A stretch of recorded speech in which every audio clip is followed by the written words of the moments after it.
Welcome to Conversations with Zi and Vindesh, a weekly discussion that explores common life challenges and offers practical solutions. Learn more at dharmamedia.com. That's DHARMA media.com. Z, good to see you. Always good to see you, Russ. Yeah, man, good to be here in person. So today, we got this topic we're covering. We're talking about Ozempic. And is this the I told you so moment for Ozempic? What are your thoughts on Ozempic? I mean, because you got a lot to say. Well, why don't you just open up? Well, we talked about this, over a year ago, maybe 2 years ago, this idea that there was going to be a shot, a pill you could take without any personal responsibility. And you could engage in gluttonous activity. You could behave in a very logistic way, and you could take a shot that mitigated the ravages that did to your body. That's just snake oil. It's amazing to me that people often question supplements. You know, I run into this on a regular basis here when you're working with people and you try to make inroads into their health, and you give them a list of supplements to take or things like that, or you get blood work done and you see where there's a deficiency here or there, there's different issues, and they doubt it, or they'll try it a couple of times, say it didn't work. But they'll run to a medication that's been kind of highly advertised, highly marketed, and in an obvious way, you look and say, this seems impossible. The old saying, it sounds too good to be true. I'll take a shot. I don't have to exercise. I don't have to eat healthy. I don't have to change my behavior. And it will put me in a body model that is idyllic. There has to be a really high price to pay to that. So for every benefit, there's a liability. So the benefit of this shot or pill, I don't know what it was, a shot or a pill, the benefit is you lose this weight. What is the liability? So now that it's come out that people are having suicidal rage and homicidal adulation, there's all sorts of medical issues that are going on, kidney issues, pancreatic issues. It was so foreseeable. It was so predictable. It's like walking out of a bar drunk, getting in your car, and being sorry that you had a horrible accident or that you have a DUI. These things are predictable and foreseeable. There is no magic bullet when it comes to your health and wellness. There are consequences associated with all behaviors. Every excuse that comes out, the obesity issue. The body has simple formulas. There's a simple algebra to being healthy. Make a commitment to being well, and you're well. There can be unforeseeable challenges. You can break something. You can be visited by a chronic disease of some kind that you will have to manage through. There's a few little reasons, but there aren't a whole bunch of excuses. And there are no magic bullets. Yeah, the magic bullet thing I think is interesting. You say something at times that everything we need to know about society, we find out in the movies. So you talked, Z, about the zombie movies, how that's an analogy for everything that's going on. Because you got people who are walking around like this on their cell phones all the time, got to snap your fingers. They're just blind. They're walking into traffic or crashing into other people. So that's the whole zombie movie genre. We talked about the rise of AI, and you said that James Cameron warned us about this 30 years ago, right? That the robots are taking over. Now you look at Ozempic, and there's that Bradley Cooper movie, which didn't gain as much traction as the Terminator movie. Right. I don't think it was a very good movie. But Caitlin, you were talking about it. It's called Limitless. Is that right? Yeah, so this Limitless movie, Bradley Cooper gets his pill. And this pill lets him do anything. He becomes a superhuman. He can focus like he's never focused before. There's a scene of him, and he's in front of a screen, and he's looking at the stock market. And he's looking at all these patterns, and he's figuring it out. And he knows where to place the bets and how to make all this money. And he's always dressed impeccably, and he's getting all the women, and it's everything. All of his dreams come true because of this pill.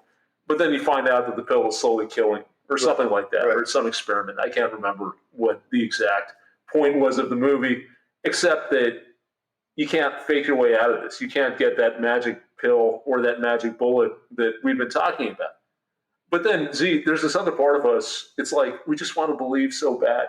We just want to believe that we can do it. Whether it's a get rich quick scheme, it's another diet, it's a new fad, it's Ozempic, and then you've got everyone else who falls in.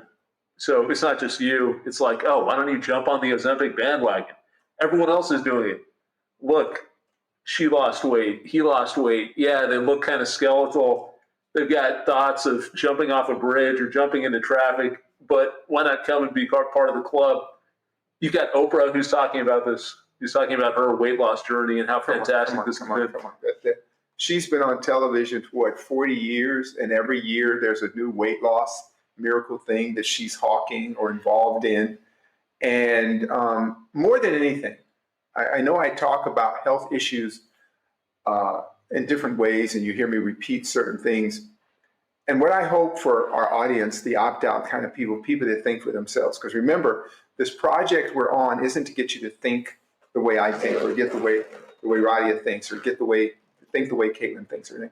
It's just to really think for yourself. What do you think for yourself? And what I'm saying is, oftentimes we believe we're independent thinkers, but we can't really be that way unless we acknowledge our conditioning. We talked about being propagandized, and it isn't always a negative thing, but it is always a limiting thing.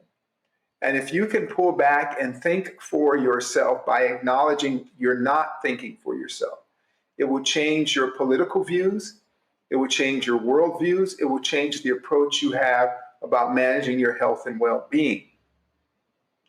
When they sell you a magic bullet of any kind, they have studied how it will appeal to you. What is, for a person who is unfit, out of shape, or let their body go, what is a greater message than all I have to do is take a pill?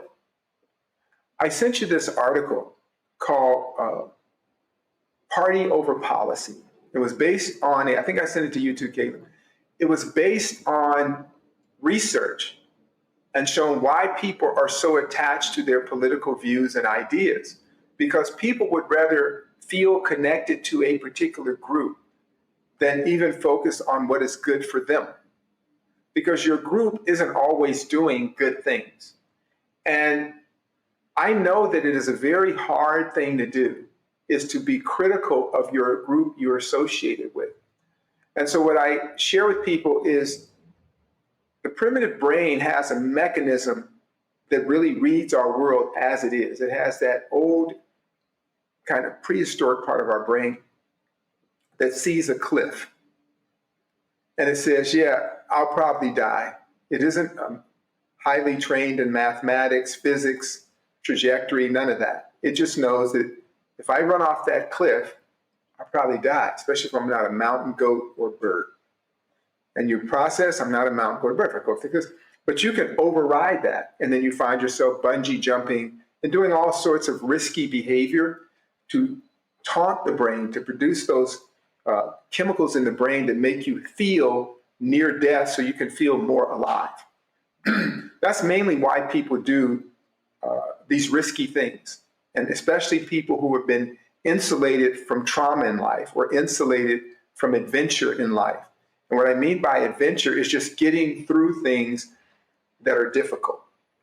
So because they lack that and they want to experience that first taste of life, which they get, maybe they're jumping out of a plane, there was a guy, petting alligators, things like that. You do that to get that rush, all the different hormones that go on in the brain, all the different neurochemistry that goes on. You're, I feel alive. I feel alive. But you rarely weigh the liability of that. And one of the beauties of having a philosophy that you've created from self-exploration is you get back to gratitude. You're glad you're alive. You're so glad to be alive. You're glad for the people in your life. And that becomes more fulfilling, the mundane, than needing a rush or to feel the taste of sour and bitter from adrenaline in your body, and then the sweetness of it going away, and it becomes this kind of weird cycle. So we like to hear things that remove our personal responsibility from the equation. Groupthink is problematic because we see the condition it's left our world in, our shared world, by the way. We share this world. You see the obesity crisis born of the era that we're in, the abuse of foods, the GMOs, the chemicals in the food that actually are drugs. They're altering your behavior. They're altering your thinking. You're developing cravings for things. And even those who think they eat healthy. You know what it would take? You know how bad it's gotten if the US government had announced what the dirty dozen or the 12 foods you shouldn't eat because there's so much pesticide? Do you know how bad it has to be for the government that promotes and makes this stuff to tell you, look out? That means it's way worse than it really is. But if you feel very attached to an idea of patriotism, that this is the greatest place where this is all right, you won't listen to those warnings. You'll actually maybe eat more pesticide to prove a point. I was in Arizona over the weekend for one of my grandchildren's birthday. And as soon as you get to this state, you have this experience. For one, gas is $2 less than California. And it's a red state, right? As they say, politically red state. You have people with no helmets on their motorcycle, right? They're free to ride with no helmet. And for them, it's a statement of patriotism and we're free, right? And it was interesting because I think, yeah, you're free. But I hope that we are free from paying your medical bills. I don't mind that. Then the noise of the Air Force Base, we were near Air Force Base, there's a lot of loud places. And one of my relatives told me the way they market that is that it's the sound of freedom. Freedom sounds like a jet plane engine. That's what freedom sounds like. Yeah, I wonder what the construction sounds like, because I hear that all the time. Yeah, when I hear sirens, it sounds like a immigrant invasion. That's what construction sounds like, because that's all who's building any of the beautiful infrastructure, by the way. And all I want us to do is just think about these things. I'm not telling you what to believe about them or what opinion to have on them. But we can be sold all sorts of things. You can be told that the noise that is rupturing your eardrums is the sound of freedom, and you will tolerate it.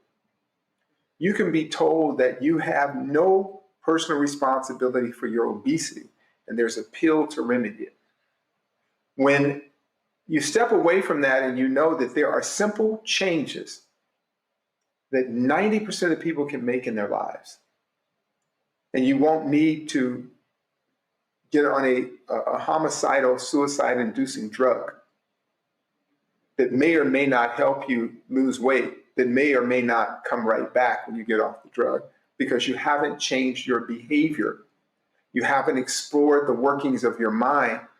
And you know, Ryan and Caitlin, what I want to do with this project, and that's all it is, and what I've learned from all this health and wellness stuff I've been involved with all these years, is it's the way we think. It is the way we think. Can we acknowledge our biases? Can we acknowledge our blind spots? Can we acknowledge things that we have favor? Can we acknowledge the things that we despise? Don't do anything about it other than to acknowledge it. Write that list down. And I said that over and over. What is your aversion to eating healthy? A lot of the people, well, it's the taste of healthy food. Somebody told me, healthy food doesn't taste good. That's because your taste buds have been corrupted by chemicals. You know that chemical MSG? You might know how MSG does. It doesn't have a particular flavor. It tricks the brain into corrupting the part of the brain that tells you the food you're eating is bad or rotten. So an animal will smell something unhealthy. They say, it doesn't smell right. All of us have been through that experience. You ever go and get something to eat and it's like, I don't think I'll do that. Or you taste like, ugh. You know, my little one has a drinking bottle, one of those no-spill bottles that the kids have, and they can throw them around. So he wouldn't drink his, but he just throw it away. I say, hey, come on, I'll make you drink it. He's like, yeah, he punched me out. And then we opened the jar and it was just filled with fungus. Like the way it was designed, it was just fungusy and growth, all that. Oh man. And I didn't realize you can disassemble this thing and it was just corroded inside. No wonder, because he had that instinct and that response that this is dirty water, right? And you're not thinking that way because you know, I just put water in it. You don't know that it sits overnight or there was some old something in it. So when you take something like Ozempic, it overrides the mechanism in your body. It tells the brain that you don't need to break down calories anymore. It tricks your brain. It tricks your fucking brain. It interferes with your neural functions. The handshake in your body, smell, taste, all that, and it tells you a different story. You see? The same way that it addresses, let's say, glycemic issues. It tells the body that you have a high enough sugar index so the pancreas doesn't secrete insulin. So it doesn't fix anything. It tricks your brain. What they found, it also tricks it in other ways. The normal inhibitions you have about self-harm go away. And then you start to fixate on self-harm. But is that not predictable? When you're just throwing a Hail Mary of psycho drugs into a person, you might as well give them magic mushrooms and LSD and let them go for a drive or drive a bus. So let's think for ourselves. And when we hear these kind of stories, we hear these kinds of quick fixes, don't go after those people. Go after yourself and say, what is it about me that's attracted to that? Why don't I want to take the long journey, this shortcut thing that will cost way more than that longer journey of diet, exercise, self-editing, self-introspection, all those sorts of things. And we'll see this played out everywhere. Again, I would apply this to what we talked about earlier. Read the article. A party over policy. And though it talks, it's a medical article. It's in a medical library that talks about human behavior, how people will believe their group affiliation and shut off everything else. It isn't just confirmation bias. It goes further than that. It isn't just cognitive dissonance. It goes to the very training of the brain to make you believe that you can jump off that cliff and you'll be okay. You can pet that alligator and you'll be okay. And if it doesn't work out, it is somebody else's fault. You can watch suffering in the world, and before you are compassionate, you decide, is it your group or is it the group that's not with you? You can watch the conditions of people, and you can, instead of seeing it as it is, you'll start to filter and say, maybe they deserved it. Maybe they deserved it because they're bad people. So this is where, when we opt out, we acknowledge that behavior in ourselves, not in other people. And then we make the adjustments we need to make to get a correct view. Yeah, it's interesting your comment about LSDs and mushrooms. I never thought about that. Mm-hmm. That's a good way of putting it, because you are tricking the brain. Mm-hmm. So what are some of the other effects that are going to come up? Right. In fact, we met a person, a friend of mine and I were at a wedding, and we talked to someone, and this person was in bad shape. I mean, physically, they looked off. They were talking about how they were having these crazy dreams about people who were chasing them down and trying to run them off a cliff. And then this guy gets into how he's been taking Ozempic for the past year. So it's gone from being a temporary fix to a permanent feature of his lifestyle. And he's wondering why he's having all these crazy impulses and he's stressed out all the time. And it's that suicidal ideation that we're talking about. So that's an interesting point.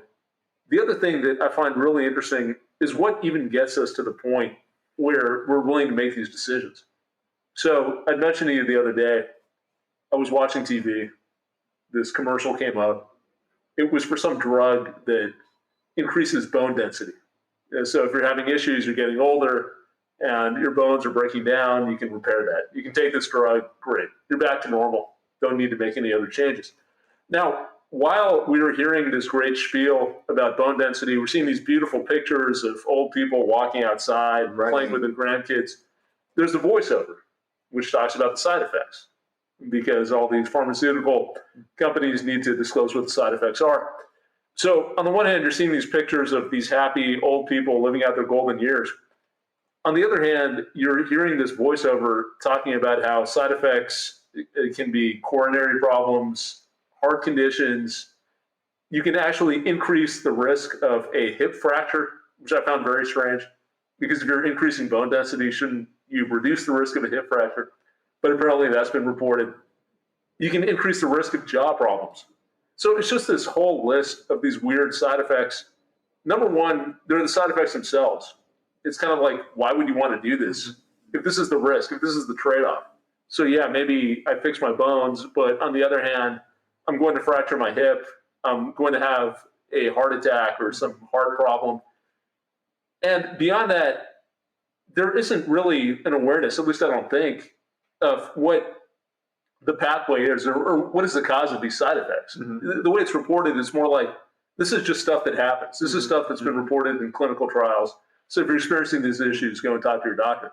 But now, Z, when I hear that, I think, okay, if this is what's happening and you don't know why it's happening, what else is happening that you're not aware of? What are the other side effects that are going to take hold that haven't been reported or appear down the line? It doesn't sound like you really know what the fuck this drug is doing. You know, it's just got a bunch of features, some of which are beneficial, some of which aren't. But there's this huge amount of uncertainty. So why would you put that in your body? But people do. I mean, this is a multi-billion-dollar industry. So what gets us to that point? Again, it's mal-thought that we talk about all the time as we're trying to opt out. You trust the source. It's what you call a trusted source. And you come into this trust based on observations. If a person wears scrubs, people treat them different.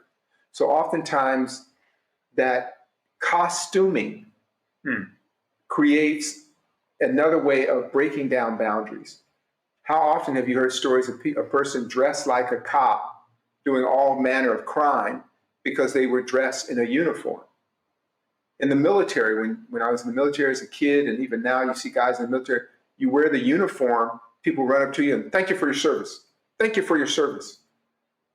And you could be, who knows what your job, you might be a janitor or orderly, you could be anything. You have that uniform and people have already decided that you were doing something noble. You have ways in which you can audit this stuff. There's a small book you can order or buy called the PDR, the Physician's Desk Reference. And if you look at any drug in the Physician's Desk Reference, you realize that the term side effect was a kind of a term that was created to make you feel safe with side effects. And hear me out for a second. So there's a way we play with words, right? So to create scarcity, we call oil a fossil fuel instead of a hydrocarbon fuel. We call it fossil fuel. Well, when you think fossil, dinosaur, scarcity, limited amount of, there's only so many dead dinosaurs that are making oil. Well, this isn't true. Oil is being made every day through normal biological degradation. There's an endless supply of oil. But as long as we say fossil fuel, we created the idea of scarcity. It justifies the extraordinary cost of oil that is maybe 10, 20 times more than what it should be to the consumer. If I tell you that there's this drug that has an inevitable consequence to taking it, if I'm telling you that there is a bane and benefit to this drug that goes hand in hand, if in order for me to trick your body into changing the chemical responses and brain management of your biochemistry, I'm going to have to trick your body. And in tricking your body, there will be consequences to that. That doesn't sound good like side effects. You'd probably be less likely to use that drug because, again, you have a benefit. There are benefits to medicines, but every medicine that is presented in an allopathic way has its limits. Where a medicine, ideally, it has a bridge to somewhere. Once I get these blood markers adjusted, once I get rid of this bacteria threshold, I'm going to make change in my lifestyle. I don't have to take that medication. Because if I keep taking, let's say, antibiotics, well, your gut needs bacteria. So if I keep taking antibiotics, I won't be able to digest food. I'm going to have health problems related to my gastrointestinal function. That just goes with it, and everything that follows that. I'm going to have liver failure. I'm going to do all those things, right? So that's why there are warnings with medication. Could cause liver failure, could cause this. No, it will cause. And so what you're doing is a race between remedying the acute condition and the failure of your liver. That's what you're in a race against. As you're going through medications and things like that, you know, Caitlin is managing her stuff really well. She's going through chemo, but she's changed her diet. She's changed a lot, behavior stuff. She makes sure she dots her I's and crosses her T's on other areas of health. So that race between the annihilation of the body and the benefit of the medication, you have a better chance of winning that race. You see? So we shouldn't be necessarily anti-medication, but ideally we will see medication as a bridge to somewhere. Whenever I run into people, they have all their medications in the bag and they're lining up, I need to take this for this. And after about the second or third medication, all the other medications are to manage the effect of the first three medications. Have you ever noticed that? Yeah. So you take a medication for a thing. Well, this medication, I get constipated taking this, so I have a laxative. This one, when I take the laxative, I piss blood and I have high bilirubins, so I'm going to take this medication for my liver, but it causes my vision to be blurry, so I'm going to have to take latanoprost or something for my eyes because my vision is fit. You see what I'm saying? So they have a whole kit. And and only two medications they needed were the first one or two that led to three or four that led to five or six. You see it all the time. And why do we do that? And we would do that for no other reason, is because we trust the costuming of the presenter. And that trust was derived through a lifetime. Why do you trust firemen? Right? They're great guys, right? Why do you trust paramedics? Or why don't you trust them?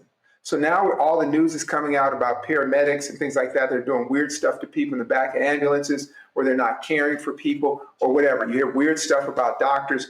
You don't want to be unconscious around certain doctors. There was a dentist, and every woman that went to this dentist ended up pregnant a few months later. It was this whole story in the news. And so you don't want to be unconscious around that guy, but you trusted him to give you date rape drug because he had a dental smock and a title on. That's where a lot of this comes from. So you hear a certain voice promoting Ozempic, but you'll hear, let's say you hear that voice promoting Ozempic, it's either some cool chick or some cool guy, but then you go down to the fitness place and you see some roughneck telling you, okay, you're gonna have to stop pigging out.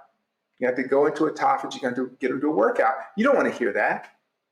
You want to hear from the cute people who took a shot or took a pill. And this has been done before. They used to have a drug that they called it Fen-Phen.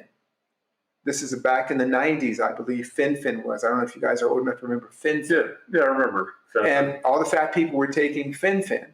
And of course, they could know their digestion failed. They said, okay, you may have leaky bowel. There's constantly grease coming out of your system because it's tricked your body on how to process fat.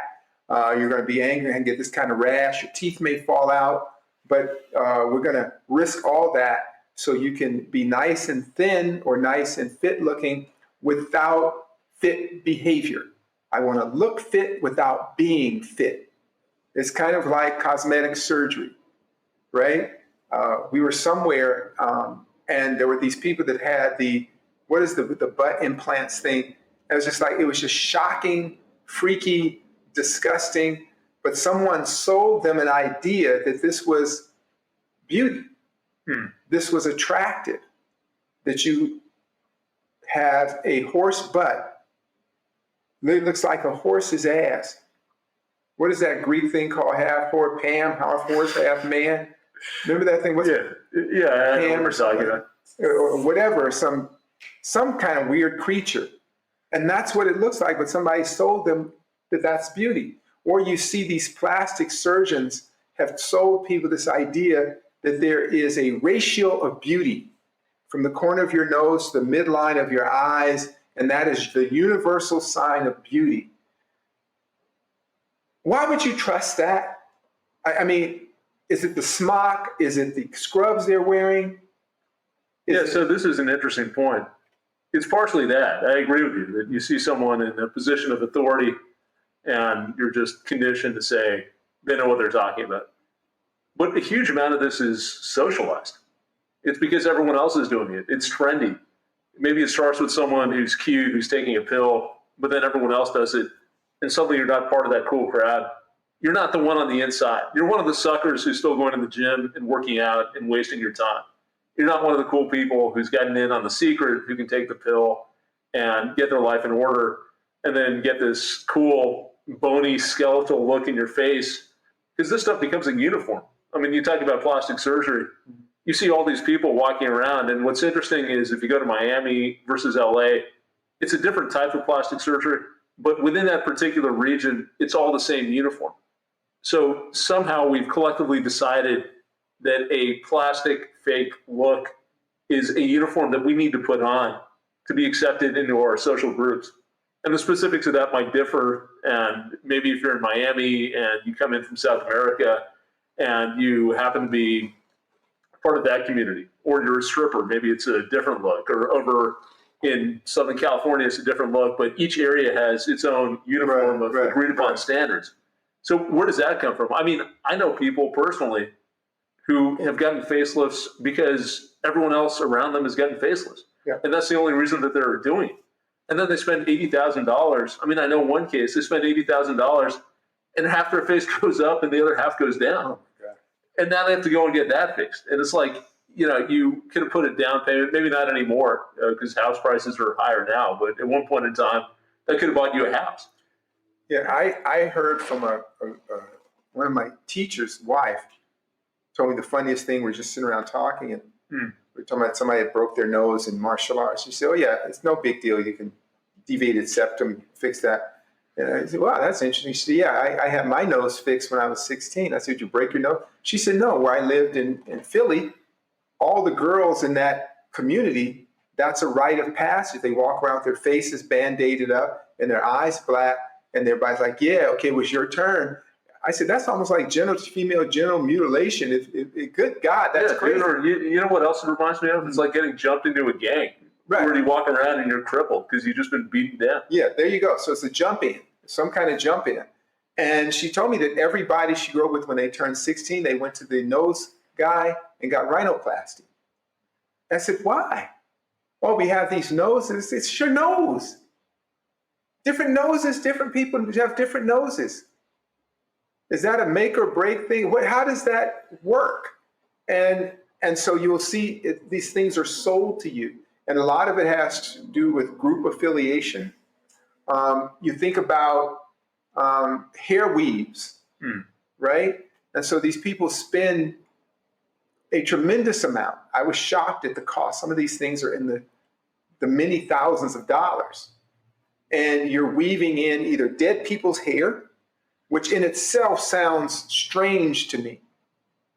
Or you have some hair walla in India who's stealing people's hair and collecting the hair from the burial ghat or the pirate ghat, which is a place where they burn the bodies. Well, they do get it from the temples also. Yeah. When people shave their heads. Yeah, and they steal it from people in the theater. You have all kind of stories. Yeah, Chris Rock broke that whole thing down in that Good Hair movie. Yeah. Although I will say, I did talk to a relative about that. And she basically laughed at me. She's like, no, that doesn't happen. Yeah, no, it does happen. It really does. And you can go around and see it's a multi-billion-dollar business installing dead hair on people because somebody told everybody they should have a certain type of hair, which is really creepy. It is really bizarre, but you've been sold that by someone you admire or believe to be an authority that at the end of the day has nothing to do with the quality of your life, the condition of your life, or your general well-being. Yeah, you know what else this reminds me of? We talked about this a long time ago, but there was an article I read a few years ago related to that whole incel movement. So the incel movement, if people don't know, it's a group of people who are involuntary celibates. So it's men who are very angry because they can't get dates and they can't get laid. And they think that there's some conspiracy or there is some mold that they don't fit into. So they got to look a certain way. And if they're not tall enough and they don't have the right kind of looks and the right kind of facial features, exactly what you're saying, if you don't have that symmetry in your face, then you don't stand a chance. So there were some enterprising plastic surgeons who said, this is a fantastic market because we have all these people and we can do surgery and we can get them to look like whatever their ideal is. And not only that, they're never satisfied because what they don't realize is that they're not solving the actual problem. That's her point. The problem is this body dysmorphia and this lack of confidence. So it was actually kind of sad. I mean, on the one hand, the whole thing was ridiculous. I'm not sad for him. Yeah, no, I know you're not sad. But I don't feel anything. Yeah. I mean, maybe I'm just more of a compassionate Yeah, you're human much being. more compassionate. Yeah, more highly evolved, stuff like that. Whatever it is. I'm primitive. Yeah. Maybe I'm a pussy. I don't know. I'm a savage ape.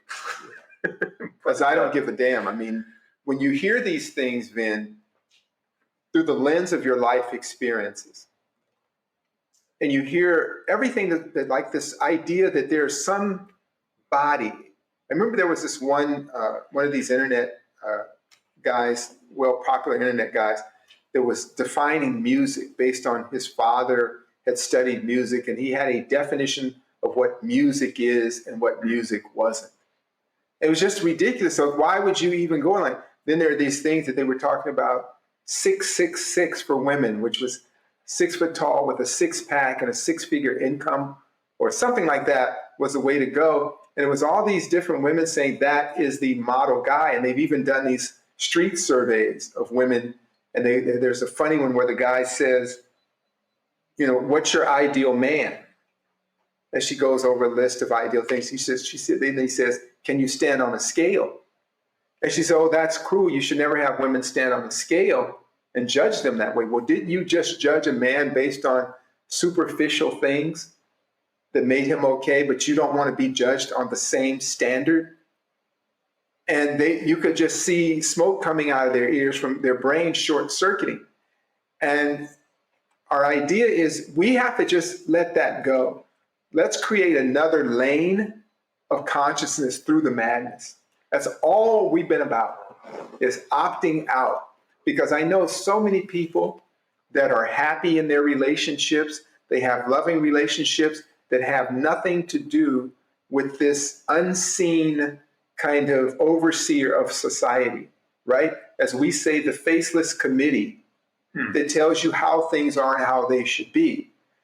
If you opt out, you no longer are under the sway or authority of the faceless committee. You find yourself to be more independent in your judgment, thinking, your political associations and affiliations, your decisions about nationalism, non-nationalism, socialism, fascism, capitalism. You end up finding yourself in a different way and a healthier way. It is actually healthy, though it can be burdensome, to be your own person. Being your own person isn't something you want to do just to be a contrarian. You do it because this life is short, and anything that can take away this brief moment you have in life, you want to get rid of. You want to throw that overboard so you can embrace life to the fullest. Life is you. That's the light of you. That's your sun. That's you. You are the center of your universe. And when you have all these forces pulling against you, then you no longer have self-agency. And a lot of our health problems are associated with that. We have a tremendous amount of mental illness right now in this society. And if you step away from it as an observer, you can see why. We talk about things over and over as you watch, as a witness, and not as a taking sides, so to say. I'm not going to be a fan of this team or that team. It's a strange place to be in, because whatever group you're affiliated with, you can find as many issues with that group as you can with the group you despise. And that's one of the hardest things, because then you start talking about your family. You start calling out the problems within your family. You start calling out the lack of personal responsibility. You start calling out all these things, and then the next thing is a call to action to do something better, something different. And then for a period of time, you'll find yourself isolated, alone, removed. Yet slowly you will find like-minded people. You will find people that share your thoughts, your ideas, and that becomes your community. And even within that community, I made a little diagram over there of orbits, and I talked about perigee and apogee. And perigee means closer to you, apogee is further away, and they use it when they're talking about the orbit of the moons and planets and so forth. And there's an elliptical orbit. There are times in your life you have certain people really close to you, and there are times when they'll be far away, and they may revisit you from time to time, and that's all about lessons in the gravity of you as a person. But before you can be a complete self-contained person, you have to know what is not you. What is not you? What have you been ingrained with? Why would you take Ozempic? Why does that sound appealing to you? Why would you get your face mutilated just for shits and giggles? Who told you that was beauty? Walk around and you see a lot of happy, ugly people. You see a lot of crazy looking couples that are just in love with each other. You know, you walk around and you're like, my God, you know, who beat you with an ugly stick? And they're just happily married. And here you are with the perfect face to nose ratio. You got the implants. You got the legs chopped so they can be extended. You have the right jeans, the right designer wear. You got the right Tesla. And you're lonely and miserable taking Ozempic and considering walking in front of a train. Yeah, it's funny you mentioned that. I know a couple like that. Yeah. Someone came up to them. I think they cut someone off for a parking space. And this person ran up to them and said, the two of you are just really ugly. And they just laughed because they're cool. They're cool with themselves. Yeah. Frankly, their lifestyle offends me because they're so unhealthy, which maybe is a different issue. Yeah. But they're good. Yeah, you see these people that, that you would maybe call grotesque, and they're happy. But they found each other, right? And you're trying to perfect yourself, and you're doing all this stuff, and nothing's inside. Nothing's inside. I see these couples, hardworking, blue-collar workers, work all day, all night, and they have parties all the time. They celebrate each other and the family all the time. And I meet other people who are in that category of the 1% wealthy, and they're lonely, depressed, unhappy, still grinding. And like, for what? You look at these things in the news, you have all these celebrities, their lives are collapsing. All these people of economic note, why are their lives collapsing? Why is Elon Musk on ketamine? What's bothering him? Why are these movie stars, you find they have these weddings, they get a divorce, and are they getting married? Are you going to get married again? You're going to get back right back on the horse? Right? You hear these stories, good God. Didn't you just get out of the marriage? Hell, your sheets ain't even dry. And you're bringing somebody else into the bed? Good God, people. Let your cooch cool off. Come on, my God. Right? You hear, right? They just keep, it's endless. Yeah, you got to be careful. You don't want smoke coming out of there. Right. It's going to cause all sorts of problems. Right. Good God, man, the brakes are still hot. And the people are just, are they together? And then they're showing public displays of affection. That means you have no private affection. If you have to just walk around so people can look at you and go, hey, you're either voyeuristic, something like that, right? But that tells me that there's not a lot of closeness there. It's a show. The energy of the show. So we don't want to be like them. Yeah, you bring up a really good point, because we live in this fake-ass world where I feel sometimes that instead of just going about our day-to-day life, we're looking for some drama, some excitement. Let's create some problem. Let's gossip about some other people. Let's follow some celebrity. Let's almost write a script in real time so that we've got our own movie that we're starring in. And I feel like part of that is the reason we go after these solutions, because we always need to be chasing something. We need to be going after something. We need to be trying something new, outsmarting everyone else, whatever it is, finding some secret Because I'm curious what your view is, Z, but it feels to me that the process of living is something that maybe is just too mundane. Going to the gym, eating properly, working out, spending time with people that you care about, living a stress-free life, it's just not exciting enough. So we need to do something to spice it up. Well, it's not exciting enough because in an entitlement society, in a kind of first world culture where you've been insulated from the environment, you're away from the joys of nature, you've maybe been insulated from the challenges of human existence, you strive to feel alive. I think many people, I was talking to a client who's from a very wealthy family, and she said she developed an eating disorder because it gave her something of meaning in her life. And for me, I'm like, wow, that's... Yeah, it just sounds fucked up. But it's honest. She was very honest. I was glad that she was honest about it, because I think you can just give me your money if that's a problem.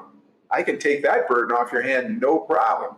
And you find that people are looking for relevance and not accepting that they're irrelevant.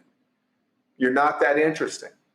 Just be happy or content in your life. Follow the Tao. The Tao says the greatest type of happiness, so too the Vedas says, greatest type of happiness is be content. The Tao says strive for the mundane.